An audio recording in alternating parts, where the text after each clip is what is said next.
Hey, what's going on, everybody? Welcome to No Timeouts, a football show coming at you from the Score Studio. My name is Jonah Birenbaum. That is Dan Wilkins. That is Tyler McKillop. That is Justin Boone. You know them. You love them. And if you thought that Tyler's return was good news, you ain't seen nothing yet. Fellas, I am delighted to announce that No Timeouts has officially landed its first sponsor, Enterprise. Big shout out to our friends over at Enterprise for sponsoring today's episode. Let's get into it, gentlemen. The Super Bowl. Super Bowl 59 is now roughly 3 months away. Actually, it's slightly less than 3 months away. But Wilkins, who I should point out has been a freaking clairvoyant this year, predicting several trades that did ultimately go down. In your mind, every game between now and Super Bowl 59 doesn't need to be played. It's unnecessary. It's superfluous because based on what we've seen through the first 10 weeks of the season, you already know who's going to be playing in that game. Please enlighten us. I mean, how could you think anything different after what we saw from the Chiefs and the Lions this past week? Just two truly ridiculous teams with two insane wins. You start with the Chiefs. We're pretty used to having their backs up against the wall only for Patrick Mahomes to go into God mode in crunch time. This one was a bit of a different flavor. It was all on the defense to keep the perfect season alive, and it seemed like it wasn't going to work because, you know, you're coming down to the end of the game. The Broncos have gotten in position for a 35-yard field goal. And, you know, we probably should have realized that it was not going to work out. The Chiefs, of course, go ahead and block the kick, keep the perfect season alive. You know, we talk a lot about the offense and Andy Reid and how well coached that group is, but the quality of the coaching really extends beyond that one unit. It goes to the defense. It goes to the special teams. Just this whole team is always so well prepared, always has such a knack for the big moment. They're ridiculous. They're inevitable. And then you have the Lions. Jared Goff throws 5 interceptions. One was on a Hail Mary, so we'll give him a break for that one. But just a completely different look than the previous 6 games where he had thrown all of 22 incompletions, totally mistake-free. And the Lions win anyway. Just they have become this totally complete team that, while they don't have that playoff resume of the Chiefs, they just know how to win. And that's such a big quality for these truly elite teams where if you're not at your best, you still find a way to get it done. So to me, these are the clear 2 best teams in the league. Like you said, it was my Super Bowl pick going into the year. I feel way better about it now than I did then. As much as I like some of these other teams that are in the mix, I don't see who's going to stop these 2. Yeah. No, I totally agree. And it's funny because I think it's safe to say this is decidedly not the best Chiefs team of the Patrick Mahomes era. They're actually 9th in the NFL in point differential, which is the worst mark of the Patrick Mahomes era. I think KC was better in 2022 when they won the Super Bowl. I think KC was better in 2020 when they lost the Super Bowl to Tom Brady and the Buccaneers. And yet this Chiefs team feels just as, if not more inevitable than any previous iteration of the team. They're just too talented and they're too experienced, I think. Like they've just been through it all and they know how to win. Even last week was the first time this season I genuinely thought they were going to lose. They were trailing the entire game. They were down by 11 points in the first half. They didn't have a lead until 6 minutes remaining in the fourth. And yet they find a way to pull it out. Even when it seems like, you know, that they're on the precipice of losing, they always find a way to win. It's just impossible to bet against them. Yeah, and here's the thing. Like, when you win these one-score games, this is usually indicative of some sort of regression that's coming. For most teams, we attribute it to some semblance of luck, just being able to pull out these teams. I don't think anyone's like realistically looking at the Chiefs and being like, you get lucky here. Like, they win these games for a reason. So I believe this is their 7th one-score win of the season or something like that. I have no reason to believe they won't just keep doing it all the way to the Super Bowl. They're inevitable. This team hasn't lost since like the Reagan administration. It's crazy. And it's counterintuitive, frankly, because it feels like the undefeated team, the Kansas City Chiefs, the 2-time reigning champs, and a team, again, that hasn't lost since, late in last season, may have more questions surrounding it than the Lions do, which is nuts to say, but maybe the Lions' ostensibly guaranteed spot in the Super Bowl could be a function of the fact that, unlike the Chiefs, who face such stiff competition in the AFC, the Lions' path to the Super Bowl isn't nearly as fraught. And T, I know you have feelings about this, but it feels like the majority of the game's juggernauts live in the AFC right now. Yeah, I think I get a little bit frustrated when people talk. I think people use the word Super Bowl contenders and throw it around too easily. I think that the AFC is stronger, even outside of Kansas City. When you look at, I think Buffalo, Baltimore, and even Houston are legitimate Super Bowl contenders. I thought from Houston on Sunday night against the Lions, I think if Nico Collins plays in that game, that team wins that football game because they have a receiver who's been one of the best in the league against man coverage. The Lions play a ton of it. And I think this is a team that has a top 5 pass rush with D'Amico Ryans that you can truly trust now that he's got a little bit more talent in that second year. I think the Bills and Ravens kind of speak for themselves. Like, you look at the Bills, and now they're a team that can both run and throw the ball really effectively at a high rate. Keon Coleman's really stepping up to be that downfield guy for them. Obviously, we haven't seen Amari Cooper in full. I mean, the Ravens, we've seen enough offensively. They might be just as good as Detroit on the offensive side of the ball. And the defense has its troubles against the pass, but I do think, as Nate Wiggins has a little bit more experience under his belt. But then on the NFC, there's a lot of great teams, but I feel like we throw around the teams like Washington, for example, or maybe Atlanta or Green Bay. Or maybe I could even say this about San Francisco. Maybe eventually I'd change my mind. I think people throw around that those teams are Super Bowl contenders, but if I really asked you, can they really make it outside of an NFC Championship game? I kind of think those only 2 teams are Detroit and Philadelphia right now because they've turned around that pass rush, because Vic Fangio has some young pieces in the secondary that have helped them be able to play his scheme really, really well over the last few weeks, that they've kind of entered that level with Saquon as well in the run game. I think that if you look at anyone else other than these 5 teams as true Super Bowl contenders, I have a lot of questions for you. Yeah, no, I totally agree. And I thought it was generous of you to even throw the Falcons and the 49ers in there, because I was going to say, I don't think there's a legitimate Super Bowl contender in the entire NFC South or the entire NFC West. Now, maybe you guys might quibble with that, because I know that San Francisco is only getting healthier, and, we're going to talk about them later in the show, but I very much agree with your point. But I want to change gears here a bit. Stop me if you've heard this before, but things are not going well in New York. No matter which team you support, the Giants are on their way to their 7th double-digit loss season in the last 8 years, while the Jets, despite all the preseason hype, despite all the midseason maneuvering, they're seemingly headed for their 8th such season in the last 9. Is that good? It's not good. Me, football expert, that is bad. And it feels like things are going to continue to be bad for both of these New York franchises for a while. Boone, let me ask you, which New York franchise is in worse shape long term?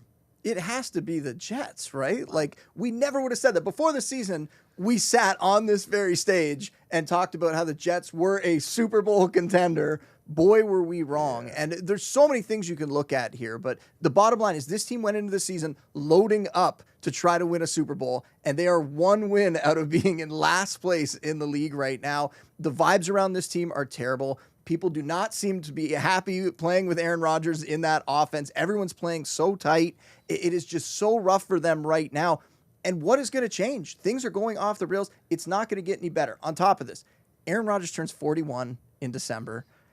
Is he going to play next year? I know he got asked that question and he said, I think I'm going to play next year. I always point out, what is he going to say? He's not going to announce his retirement in that, right? So he is, I think, probably done after this season. That's my take on it. Even if he comes back next year, is that actually a good thing for this team? I don't know. And then you go to the Giants side. Yes, things aren't great, but this team was just hoping to contend, to be in the mix, to be competitive. They didn't have actual Super Bowl aspirations this season. So the fact that they're near the bottom, it's not the worst thing in the world. And they have some interesting pieces in Malik Neighbors, obviously, who's a really talented young receiver. Tyron Tracy Jr., who's coming on. They have some pieces on defense. And I think they're in a good spot where they can change the coaching staff at the end of the year, maybe change the entire front office. They're going to be picking high. They can get themselves a quarterback. And all of a sudden, and we saw it with Jaden Daniels this year, you get a young, exciting quarterback, and I'm not going to spoil Wilkie's mock draft, he did have a quarterback going to them, but if they get a young quarterback in there with those pieces, with the new coaching staff, it could be that breath of fresh air that gets that franchise going the right direction, where the Jets, I think, are going to be sucking these fumes from Aaron Rodgers for a while, and I don't think that stink is going to go away right away when he is gone. There is a huge cap hit coming for them, and I know Daniel Jones will hit one too, but it's not nearly as bad on the Daniel Jones side, so it's not great for either of them, but at least I can see a path where the Giants could turn this around pretty quickly and even next season be one of these teams that we're hopeful for, that we're excited to get behind. Yeah. I don't see that for the Jets in the near future. I do see a little bit of hope for the Jets, just a little bit, because the roster's still good. Once you get Aaron out of the room. Once you get Aaron out, but the thing is, you need to replace him somehow, right? Yeah. And I feel like down the stretch, the Jets are probably going to use Aaron Rodgers to win a couple meaningless games that don't do anything for their future. They're going to beat a couple of these bad teams that they play down the stretch. They're going to finish, 6-11. They're going to be out of the spot to draft a quarterback. And that's just like the cherry on top of the Aaron Rodgers era, just not putting them in a position to get his replacement. I'm interested in the talent on the rest of the offense. I'm interested in the talent on defense. I'm interested in the possibility that they could fully reset the coaching staff and the front office, but I don't trust that ownership to make the right decision on that front. So, well, and here's another question. If you're a coach, which of those jobs would you want? Would you want the Giants job where you're coming in and you're going to have this high pick and you can get a quarterback is there you a want? third option? Or are you going to want the Jets job where now you have to deal with potentially Aaron Rodgers or the remnants of this roster with him gone? And I know that they have a lot of talented players. There is a lot of talent on that roster, but that young defense, it's regressed this year. Oh, yeah. They do not look good at all. We thought the defense was going to be a strength of this team and that Rodgers was going to come in and kind of be the cherry on top.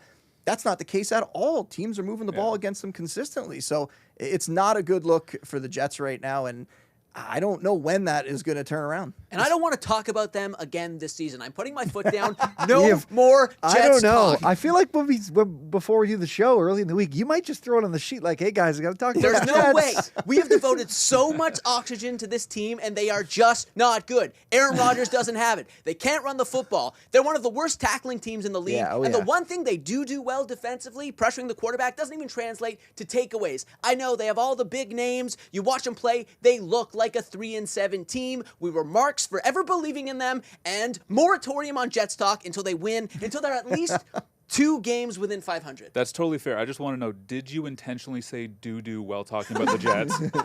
It was a Freudian slip. Okay. I'm Just telling you, making sure. that was perfect. We can end the show right there, actually. No, we won't end the show right there. That was great stuff, fellas. Now, as much as the Super Bowl matchup may or may not be preordained, that's not going to stop us from talking about the playoff picture, which at this point in the season is very fluid. There are teams currently occupying playoff spots that probably aren't going to be there at the end of the day, and there are teams on the outside looking in right now that are probably going to make it, and I think that group of teams is worthy of examination. So without further ado, this is Getting There, presented by Enterprise. We're going to take a look at some of those teams currently on the outside looking in that we expect will make the postseason. Wilkie, you're up first. Who's a team currently not occupying a playoff spot that you think will be there when the playoffs begin? I got the Bengals. They're 4-6. I believe they're the 9 seed, a 27% chance of getting in right now. I haven't given up on them, and I don't know how you could really. I know it's been a tough season. I know the defense has been awful at times, but you can count on one hand the amount of teams that can score like this one can. We saw it on Thursday night against the Ravens. Just look what Joe Burrow and Jamar Chase did to them all night. They're probably going to get T. Higgins back this week, if not the week after. That improves the offense even more. And then you look at the schedule down the stretch. Even if they lose to the Chargers this week, which I think is possible the way Jim Harbaugh has his team playing, I still think the opponents that they have after that, they could run the table and still get to 10-7 after this week. The way the AFC playoff picture is shaping up, I think that could be enough to get them into that last wild card spot. And frankly, I think we should all be cheering for them to get in at this point. Maybe not Bills fans, but I don't have any use for the Broncos or the Colts or the Dolphins to be in the playoffs. Give me Joe Burrow playing the best football of his career, going into either Buffalo or Baltimore on wild card weekend as truly the most terrifying underdog. Well, it's interesting because if you had looked at the home stretch of their schedule before the season started, you would have been like, oh, that's a pretty favorable end of their season. Yeah. But now it's like they have 2 more games left against Pittsburgh. They have one against the Broncos, who are playing pretty well. It's not exactly a cakewalk. And I want to ask you, Wilk, if the Bengals miss the playoffs for a second year in a row, could Zach Taylor get fired? Yes, I don't think he would. I think the Bengals are pretty conservative with things like that. We saw Marvin Lewis as the coach of the Bengals for an eternity, despite never winning a playoff game. So I wouldn't really count on it. I'd be in favor of it because I think they could use a shakeup. But I don't know. With this team, they're kind of cheap. They don't like spending money. They don't like making changes. So I wouldn't count on it. But I think that would be a helpful move to get them to take the next step. But I'm not totally sure on that. Okay, what if, hear me out, they just install a new head coach for the first 2 months of the season when historically this Bengals team doesn't show up, and then November hits and they're like, oh, we should start playing goodly again. And they do. So what do you think about that? You have like a first half head coach and a second half head coach. Listen, you don't have to convince me. Zach Taylor is awful early in the season. I don't know what it is about those teams. They always put themselves in a hole in September, and it might end up coming back to bite them. But I don't know. This year, I'm not too worried about those games against the Steelers and the Broncos. I think that They have the better quarterback, so I'll take them, Well, especially in December. And don't worry, the one team in front of them is playing Anthony Richardson. They're kind of just tanking. They're going to be dropping back. I looked at the script, and I thought we were going to get 1 week without Anthony Richardson. Let the record show. Well, he's I back. wasn't here, and it was talked about. Oh my! For like 40 you did minutes watch we the talked about show. Anthony Richardson. I'm not going to indulge it today. T, who's your team on the outside that's going to make the playoffs? I love this question because I got into all these teams and the schedule they had left, and I couldn't take my eyes away from Tampa Bay. Their schedule is honestly, I think it's by far the easiest. They only play one team above 500 in the Chargers in a few weeks. Every one of the teams left in their schedule has 3 wins or less. In Tampa Bay, I think, I want to get to the offense because that's where they've been great this year, but Todd Bowles, I think, has let this team down a fair bit on the defensive side of the ball. What I do think, though, when you go up against some of these teams that really haven't found themselves at all this season and are struggling offenses or just teams in general, his blitz-heavy scheme, I think, can make up for and play well against those undermanned offenses. So I think the defense will do its job. But offensively, we haven't seen a run game from Tampa Bay this good since they won the Super Bowl in 2020 with Leonard Fournette. They're averaging 5 yards a carry on the ground, top 3 in the league. And these two backs, Bucky Irving especially, have just consistently been some of the best in terms of breaking tackles. They're top 10 in broken tackle rate. But look at the schedule. The Giants, Carolina twice, Vegas, Dallas, we know without Dak Prescott for the rest of the season. New Orleans to close out the year. I mean, these are all winnable games. And I know you look at them, they're the 12 seed right now in the conference because they've been on this recent skid. But the offense for Baker has been fantastic, being without Mike Evans and Chris Godwin. Kate Otten has stepped up. They've even had Sterling Shepard play a bit of a role for them as well.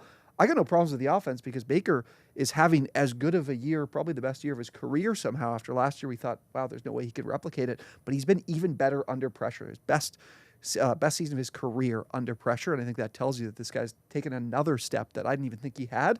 So look out for Tampa Bay because that schedule makes life really easy for them. Yeah, and they've got a bye this week, and it looks like Mike Evans is probably going to be back after that. Huge. So I'm very interested in this team. Hear me out. The Bucs are the no-name NFC equivalent of the Bengals. Extremely prolific offense, a defense that really, really struggles.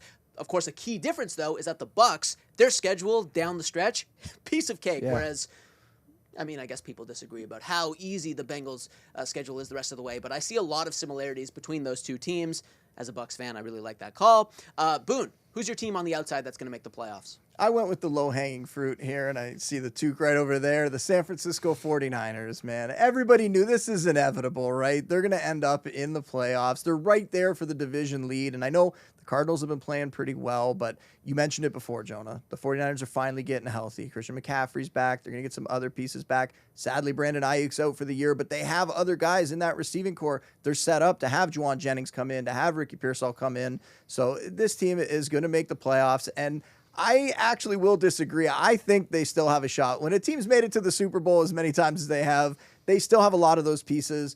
I think they belong in that conversation as a potential Super Bowl contender, and I think we're going to see them playing well into January and maybe even in February. I think there's such an interesting conversation to me because I do think there's still a world where they could be in that status. They aren't right now, but with CMC back, you're getting like 100 yards of scrimmage from your back every single game.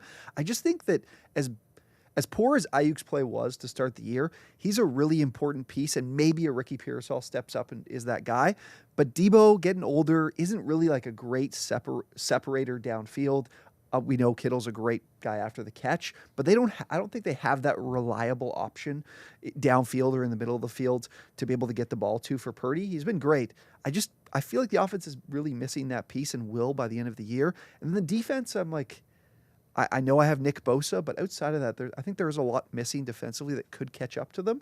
They're really interesting. Maybe they hit their stride late in the year, but we definitely haven't seen it yet. A big key for the 49ers will be Debo keeping his hands healthy from when he's hitting teammates on the sidelines to make sure we don't break any bones doing that. I will say, Boone, I'm surprised you didn't go full schedule there because there are a lot of tough opponents on that's that why I final didn't. stretch. I was seeing that There too. are maybe 6 opponents that can get after the 49ers. There's a couple tough ones. The 49ers are a good team, and I'm with you. They're going to make the playoffs. Look at the predict 56% that we expect that they're going to make the playoffs, right? Yeah. So they're going to be there.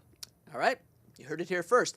Fellas, I want to look ahead into the future, even farther than the playoffs, even farther than the Super Bowl, all the way to April. That's when the 2025 NFL Draft is going down in Green Bay, Wisconsin. And while that still seems like it's very far off, it's not too far off to start sussing out which players might be going first overall early in the draft in 2025. Our football editors at The Score, they actually just published an early 2025 mock draft, and the consensus was that two-way phenom Travis Hunter, the cornerback / wide receiver out of Colorado, would go first overall to the Jacksonville Jaguars. Wilkie, let me ask you as our resident draft expert, is it really possible that a quarterback, and there are several intriguing ones in this year's draft class, doesn't go first overall? I think it is possible, and really it's just going to come down to who gets that first pick. This is a quarterback class that isn't really like the two really good ones that we've had over the past 2 years. I think if you stacked these quarterbacks up against the group from last year, it probably still comes in. Like, maybe the top quarterback is outside of the top 5 from last year. Like, this is a significant step back.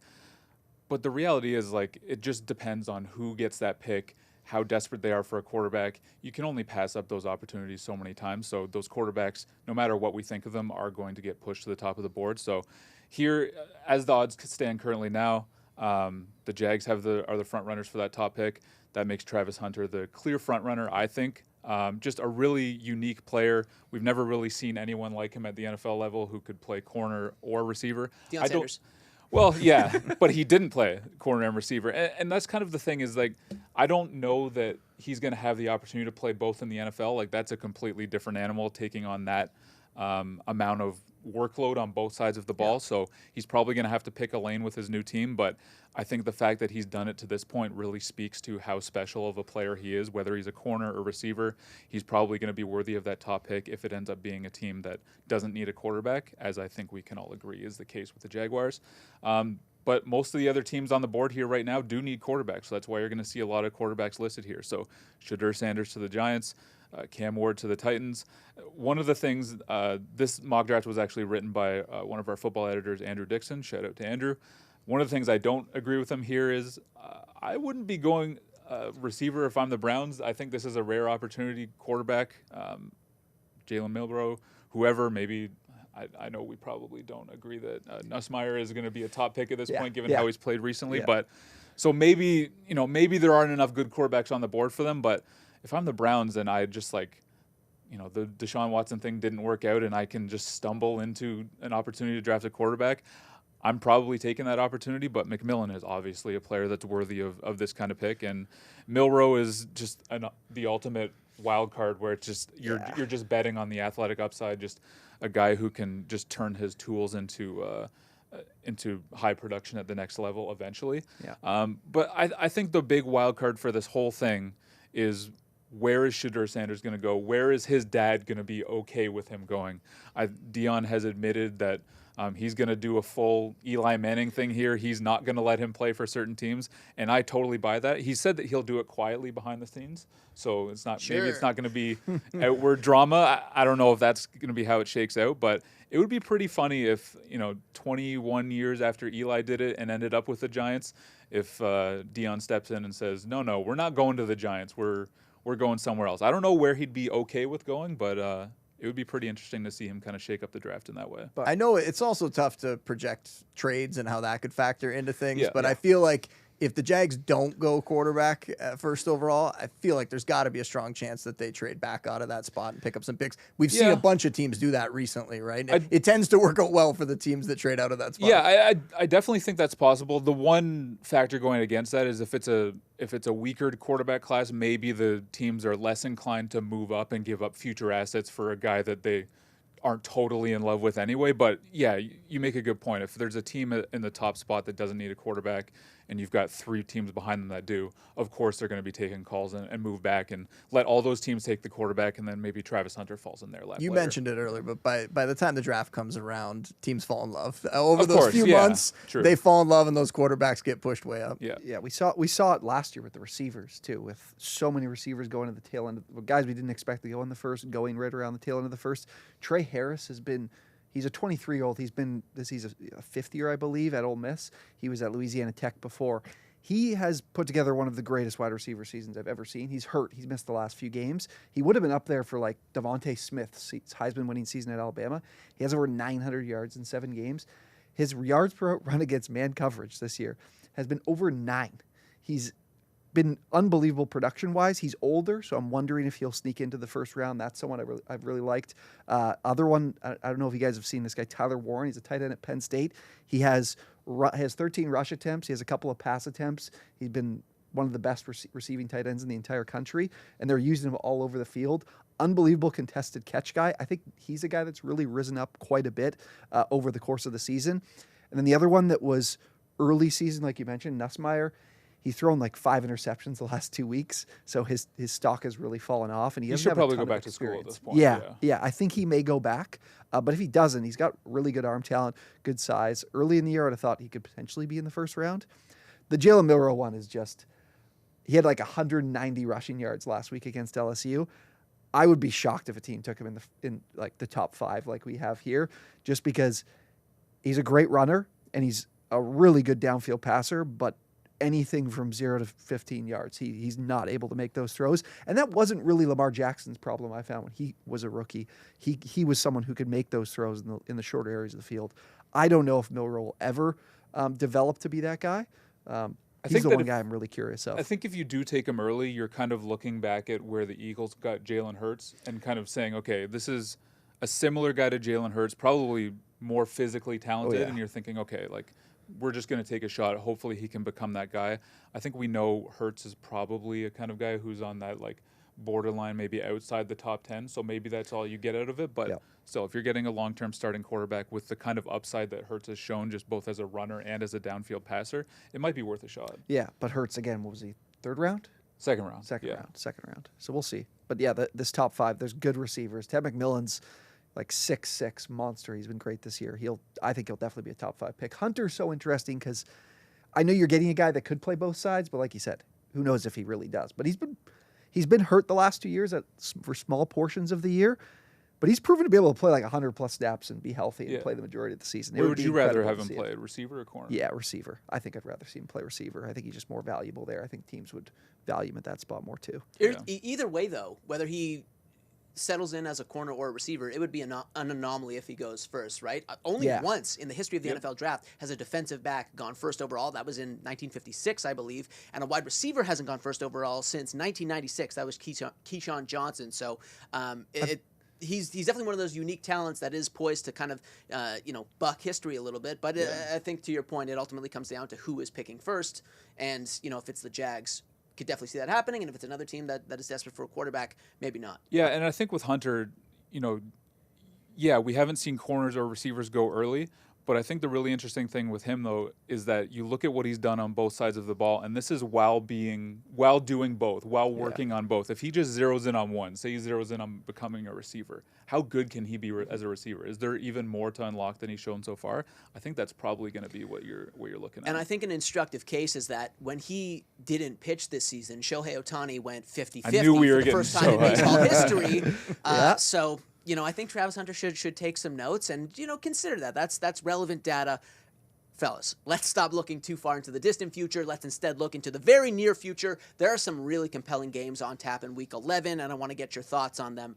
First up, Ravens and Steelers. They're going to do battle in Baltimore. The winner takes over first place in the AFC North. Wilkie, the Steelers remain undefeated under Russell Wilson and have won 4 straight games dating back to the middle of October. What would a win over Baltimore mean for these dangerous Steelers?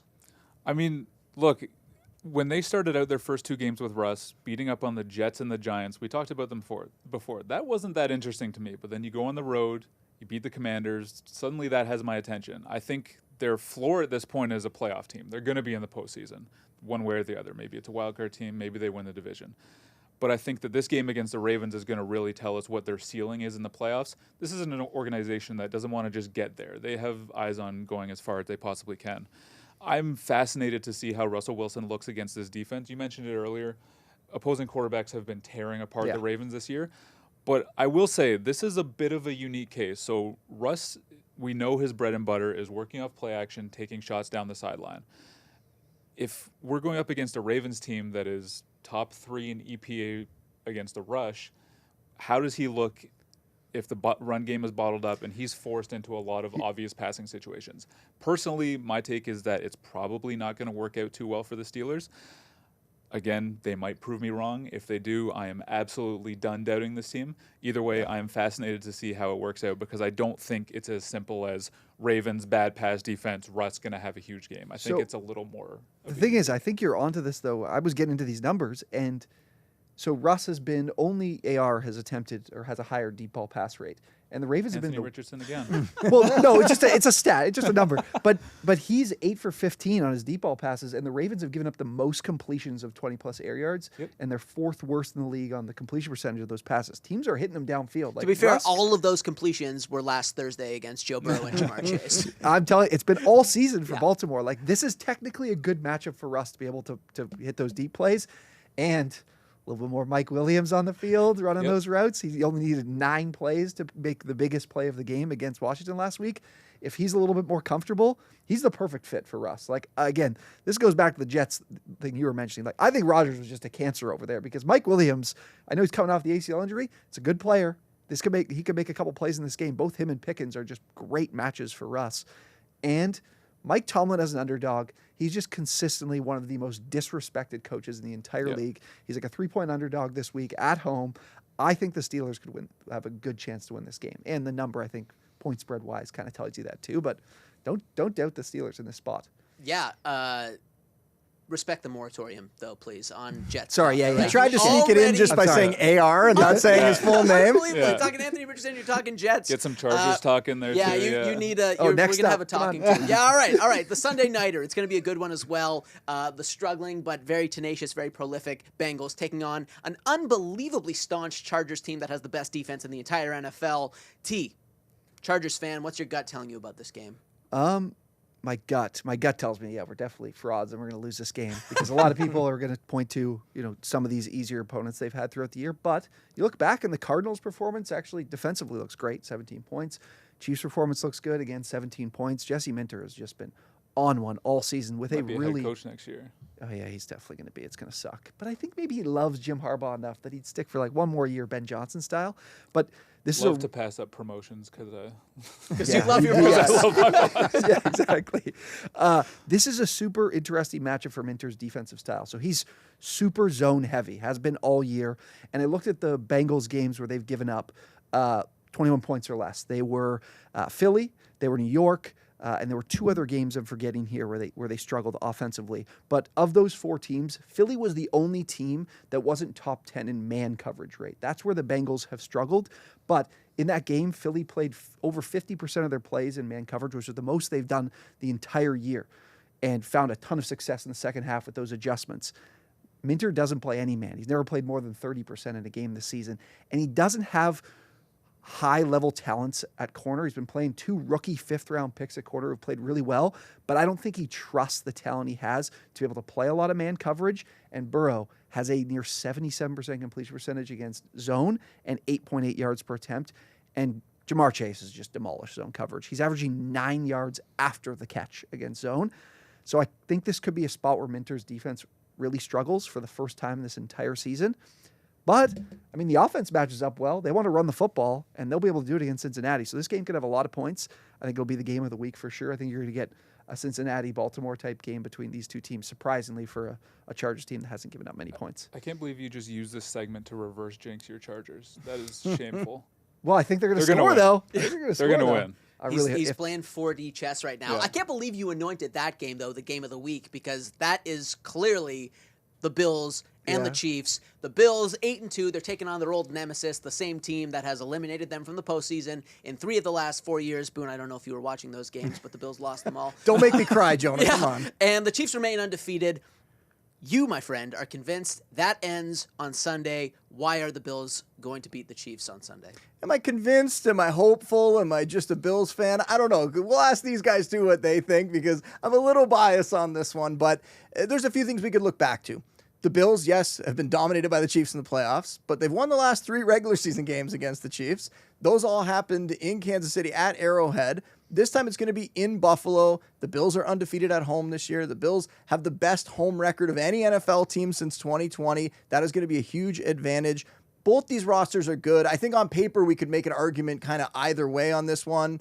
You know, the Chiefs offense getting a little better. The Chiefs defense probably better than the Bills defense, but it's not like the Bills defense is bad by any means. So I'm giving the home field advantage a big plug here. I think that's what's going to come through for Buffalo, and that Buffalo they need this. They need to continue to beat the Chiefs in the regular season until they can finally get over that hump and beat them in the playoffs, which hopefully this is the year, unless the Chiefs get knocked off by somebody else before they get to Buffalo in the playoffs. But I'm calling it. We talked about it for weeks that this was the game, that the Chiefs looked like they could basically cruise until they got to this Bills game, and that there's not many games after this for the Chiefs to lose either. So we're hoping that Buffalo can come through here. And I'm kind of glad as a Bills fan that Denver game didn't end up being the loss, because then I think they would have been a little more refocused. Yeah. They would have been a little more excited about this one. Now they're coming in, they're riding high, all the adrenaline from last week. Buffalo's going to take them out in this game. So just for the record, if Kansas City wins this week against Buffalo, are you prepared to concede that the Chiefs will go undefeated this year? I still think, Wilkie and I have talked about this, I still think there'll be a division game, kind of like we saw last week. Somebody will take them out, though, and I'm not trying to ride your coattails here, on this show, I also predicted that it was going to be Lions-Chiefs in the Super Bowl before the season. Yeah, they got cute. Here's a good question. I got nerdy with that last game. These two teams play, and I have no numbers for you or anything. I want to know if you think it's better for the narrative for the Buffalo that they lose this game to Kansas City, and then go to the postseason. No. Without the kind of like, the Bills already have this feeling that they're the boogeyman, that they can't be beaten. And if they just get deflated again, on top of the fact that Buffalo doesn't have that much to play for the rest of the season, right? They have a 5-game lead in the division, so they're going to cruise to the playoffs. They need this as kind of a motivation to push them towards the playoffs and to give them confidence in a playoff game. With all the playoff losses against the Chiefs, you add another regular season loss here with them having DeAndre Hopkins now, with them seeming inevitable, like Wilkins said earlier. It's just too much. So they need this game. It's funny, when you started saying that you didn't really have any takes on this game, I thought you were going to start talking about Taylor Swift making the trip from her Toronto shows down the QEW to Buffalo for Sunday afternoon. No, she can be back in time for her show that night. It's a 1 o'clock. No. What time? No, I think it's an afternoon, late afternoon. I don't think she has a show on Sunday night. I think Even it's better? Saturday night. Yeah. Yeah, Thursday, Friday, Saturday. I don't think the Bills are going to win this game. I think the team, I said it last week, I think the team to knock them off is going to be the Chargers. Oh, I thought you were going to say Raiders. Oh, my God. No. The Raiders did that last year on Christmas Day, actually. It was fun. Yeah, but maybe what is it? Oh, my God. Day after American Thanksgiving. Black Friday. Maybe the Raiders beat the Chiefs Black Friday. And that brings us to... I mean, you guys know what time it is. It's trivia time. Before we go home, a little bit of trivia. We've mentioned this cat earlier in the show, and I kind of dropped some hints about the theme of today's question throughout the show, but here we go. Deion Sanders, a.k.a. Primetime, a.k.a. Coach Prime, famously played in both the NFL and Major League Baseball. In fact, he's the only player to ever play in both the Super Bowl and the World Series. Can you name the active NFLers who were also selected in the MLB draft? Now, by active, I mean they've played in at least one game in 2024. So there's no Bo Jackson on this list. There's no John Elway. There's no Tom Brady. Once more, can you name the active NFLers who were also selected in the MLB draft? I would say there's 3 to 4 obvious ones, and then a bunch that you're not going to get unless you dig really, really deep. Boom, we'll give you the first pick. Thank you. Patrick Mahomes. I'll take the easy one, right? Correct. He was selected in the 2014 MLB draft, the 37th round by the Detroit Tigers. Who of the two I'm thinking of is the more obvious? And I think both of them are probably the obvious ones you're thinking of. So I'm thinking that these guys can get both, so I don't think it'll matter. I'll go Russell Wilson. Correct. He was actually selected twice in the MLB draft. He was selected out of high school, and then later during his college career, he was selected in the 2007 MLB draft by the Orioles in the 41st round, and in the 2010 draft in the 4th round by the Colorado Rockies. I like you give the details. Gives me more time to think. Yeah, there you go. I know what I'm doing. Wilkie, you're up. I'm glad you said Russ, because I completely forgot about that, so I will go with Kyler Murray. God, no. That is correct. Kyler Murray, the only player in history to be selected in the first round of both the NFL draft and the MLB draft. 8th overall in 2018? 9th overall. Oh, Yeah. close. All right, so I'm out, but I'm going to take a shot here. Jameis Winston? You ain't out. That is correct. All right. Wow. Jameis Winston was selected in the 15th round of the 2012 MLB draft by the Texas Rangers. You're not out, my friend. You got to stick around. This is where it gets dicey. Those are the 4 that I would say are relatively obvious, and now you guys are in How trouble. many more are there? By my count, there are 4 more. I did as exhaustive a job I could as trying to figure out which active NFLers. Let's make sure we got that computer turned a little bit. We don't want Wilkie seeing that screen. No cheating over there. By my count, there are 4 more. It's possible that there are some dudes that I missed that were taken in the MLB draft, but I'm pretty sure there are only 4 more. I have one more guess, but from this point on, they're all just pure guesses. Totally. No obvious ones left. Also might be some non-quarterbacks. Yeah, but I think I got to just quarterback sounds like the easiest. Who way you to got?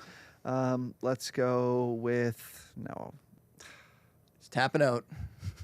I don't have anybody that I even think is correct. Let's go with LSU, Alabama. Dak Prescott. Good guess, though. That's a who good knows? guess. Tyler's out. Yeah, I'm just gonna have to throw a guess here because I have no idea. Jordan Love. Another good guess, incorrect. So, Boone, if you could somehow I have pull two, this off. 2 guys that I'm thinking of. This game is yours if you can somehow Yeah, give them both reach these down guesses. deep and get one. Trevor Lawrence. I was going to say Josh Allen because Josh Allen, I've seen him hit the ball and he looks great, but was he? Josh Allen is also incorrect. Okay. That was Great it for effort me. on all your guys' parts. That was not an easy game because these guys are random as heck. Here we go. These are the ones you guys missed. These are the cats that you guys didn't get. A.J. Brown, Oh wow. selected in the 19th round of the 2016 MLB draft by the San Diego Padres. Okay. Shaq Thompson. So that was out of high school. Yes. Okay. Yeah, Shaq all these would be out of Thompson. high school. Yeah. Shaq Thompson, okay. linebacker for the Carolina Panthers, was Yeah. selected in the 18th round of the 2012 MLB draft by the Boston Red Sox. Hayden Hurst, tight end for the Yeah, Los buddy, I Angeles ain't getting Chargers, this. Oh, wow. was selected in the 17th round of the 2012 draft by the Pittsburgh Pirates. A lot of these guys went in the 2012 MLB draft, I'm now noticing. Hurst, Thompson, and Winston. And then, last but not least, Felipe Franks, quarterback turned tight end for the Carolina Panthers, was selected in the 31st round of the 2019 MLB draft by the Boston Red Sox. Very tough game, but you guys, I think, acquitted yourselves very well. I'm impressed with all of you. No champion this week. We'll look forward to next week. Basketball next week? Yeah, absolutely. Basketball Tight next ends? week. Yeah, we'll go tight ends. I was in the course of researching this game, I was shocked to learn that A.J. Brown was selected Yeah. in the MLB draft. I didn't know he was a baseball player. That is super cool. Hayden Hurst actually played in minor league games, and I think Shaq Thompson did too, and didn't get a hit in 40 at bats, and then called it quits. Yeah, we've all watched Russ take a ton of minor league spring Spring training training. at bats. Yeah. I think Russ could have been a baseball player. His Mr. Unlimited. If you Yeah, talk, there yeah, you if you go. talk to him, he definitely would tell. He'd definitely be talking like he would. confidence is key in baseball, in football, and here on No Timeouts. Once again, that's Justin Boone. That's Tyler McKillop. That's Dan Wilkins. My name is Jonah Birenbaum. We'll see you next time.